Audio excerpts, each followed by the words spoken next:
Sup? Oh, I just wanted to say real quick while I'm drinking this shot that I made this Gmail address just for this talk. So, you know, if you're going to try and hack my Gmail, there's nothing good in there except things that you guys email me. And go ahead, you can contact me if you want. Let me drink.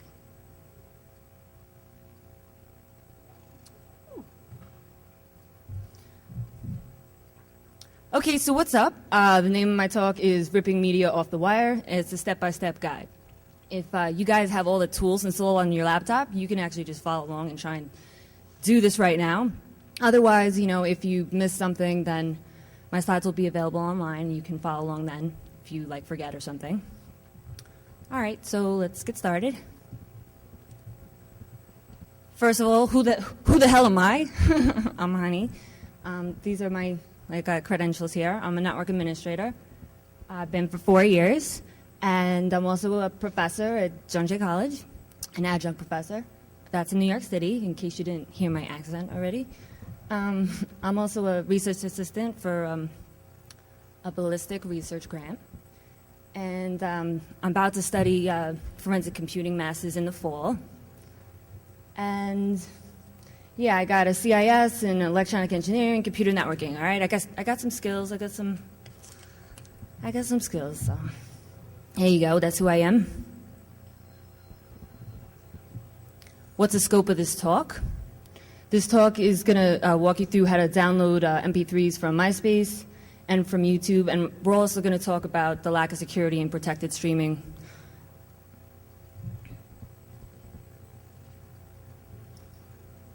All right, so the tools that I use for this, they're all GNU tools. wget, Firefox, an add-on for Firefox called httpfox, which is awesome. rtmpdump, and this converter that I've used, there's other converters, but this one's called FLV to MP3s. Now, there's DMCAs right now on the rtmpdump, and also when I originally wrote the white paper for this, like convert FLV to MP3, there was a website you could download it. It's gone. The website is gone. So, you know, I just suspect that there's a DMC takedown on that as well. But you guys are hackers. I'm sure you can find the tools. So,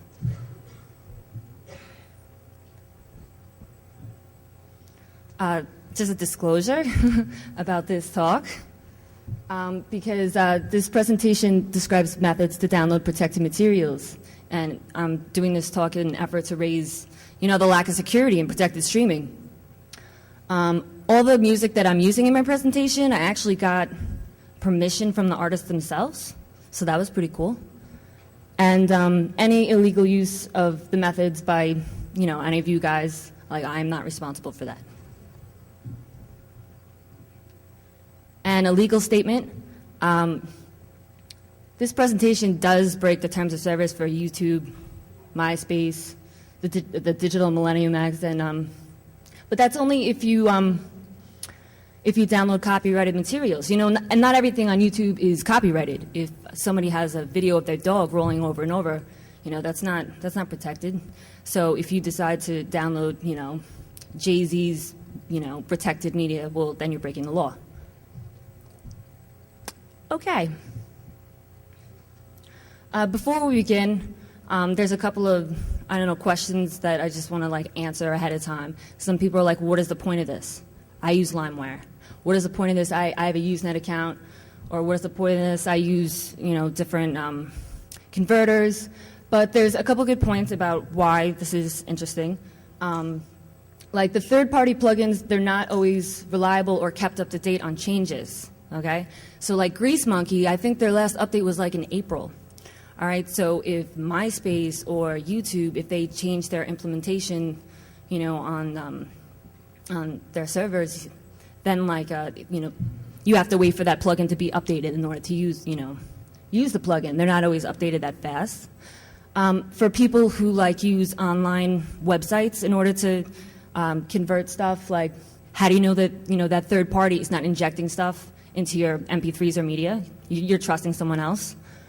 And, you know, on LimeWire, like, do you have an MD5 sum on, like, the MP3? No, you don't, because you're obviously, like, pirating it so you don't have the MP3 already to check. So, and this presentation is not intended to encourage piracy, even though I'm talking about it, but it's more about the dissemination of data that is supposed to be, protected streaming, and it's not really protected. So, all right, so let's just get some definitions out the way.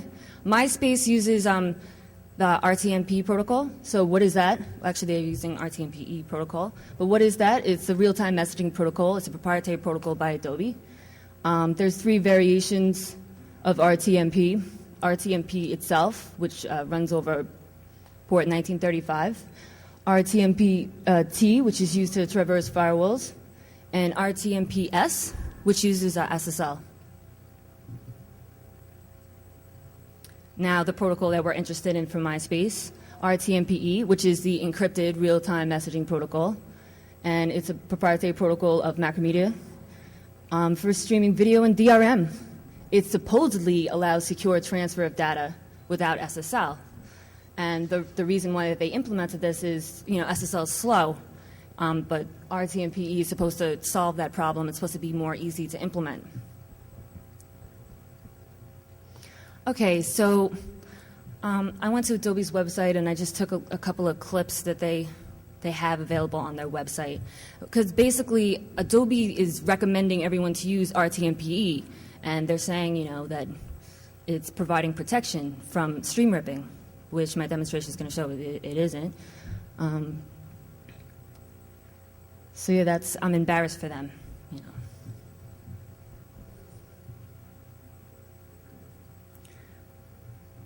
This is also from Adobe's website, where they're talking about, they're recommending rtmpe more. And they're saying it's robust.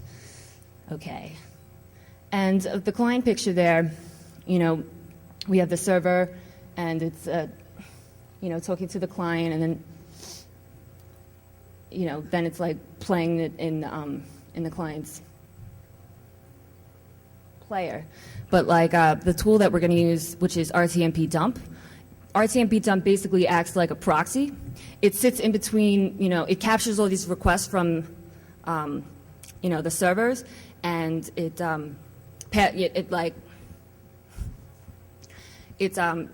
the handshaking between, the servers and the client, and then it compiles the whole file, and then it passes the file down to the client. So that's what I'm talking about. Well, we'll talk about that in a second. Let's see. What rtmp does. rtmpdump does. This is from the man of rtmpdump. So this is an ACP server that accepts requests that consist of rtmpdump parameters. It then, does the handshaking, and then it passes the file down to the client. And this is also just from Adobe's website, them talking about DRM. So they're describing DRM there, that it's 2 elements, encryption, and access control.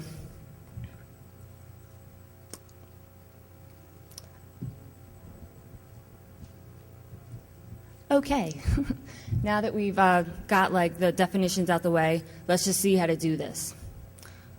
Okay, so first, how to get MP3 files from MySpace. The first step is you have to install atpfox, the Firefox plugin. You use Firefox. And the next thing you're going to do is you're going to start atpfox, and then you're going to browse to your MySpace page. So for my example, this band that gave me like the consent to use their stuff, it's a local Brooklyn band. They're like not that well known. So they're more than happy to give me, consent to have more publicity for their music. So you can see at the bottom, HTTP is started. It's capturing traffic there at the bottom. And you can see, I'm playing music there.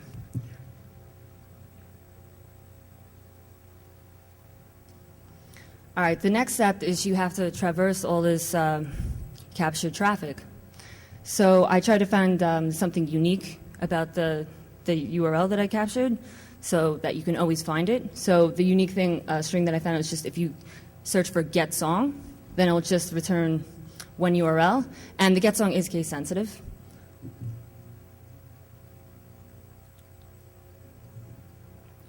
The next thing you have to do is in atpfox at the bottom, there's a couple different options. So the one option is content, and if you browse through the XML file, you'll see a path for an MP3. So you copy that MP3 path. And please notice that it's rtmp, and then the URL, .mp3. Just notice that for a second.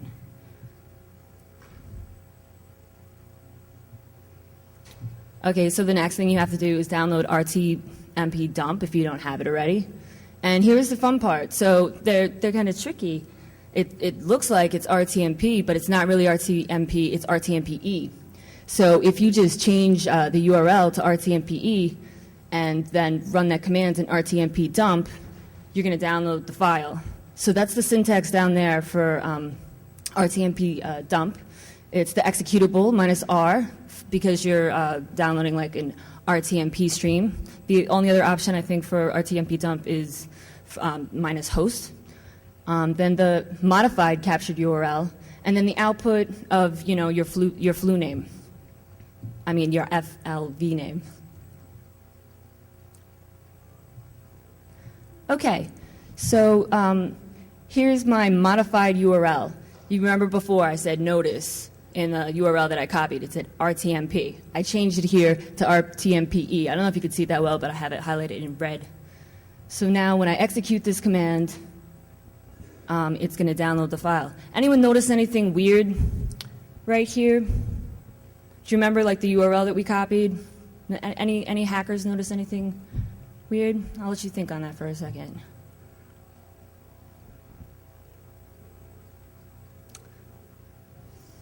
All right, so I run the command, and it starts downloading. Yay! And then now my downloaded has completed. Okay, so this is what you could have noticed, is that the URL that I copied from httpfox, the rtmp URL, was a .mp3, right? So why is my output an FLV? Why am I doing that? You hackers could have noticed that. Like, why don't I just download it as an MP3? The reason why you don't download it as an MP3 is because when you do download it as an MP3, the sound quality is really bad. So if you use this converter to convert, if you download it as a FLV and then convert it to this, the sound quality is perfect. So I use this converter, convert it, and now I have my file. So do you want to see that in a video? Yeah, let's go for it.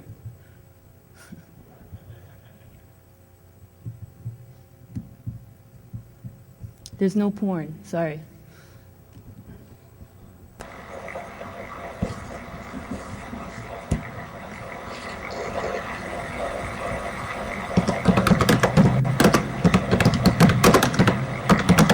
Typing. All right, so I'm just Googling for their MySpace page, started httpfox, started httpfox. Now I'm going to browse to their MySpace page. There you can see all the traffic's coming through. It's a lot of traffic, every single icon and thing that's on the page. Now I'm going to start the song playing.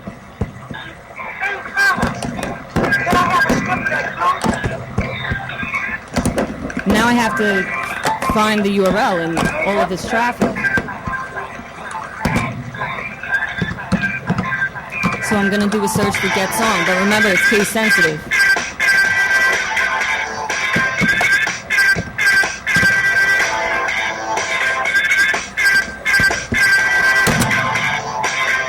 Now I'm clicking on the content tab so I can go through the XML file. Look, they're running Microsoft IIS 6. Thank you, atpfox.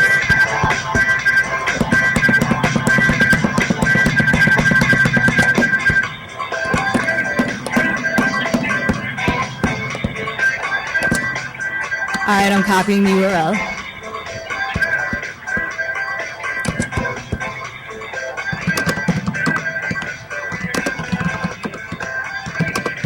All right, so someone asked me, they're like, why can't you wget the file if you have the URL? So I do what you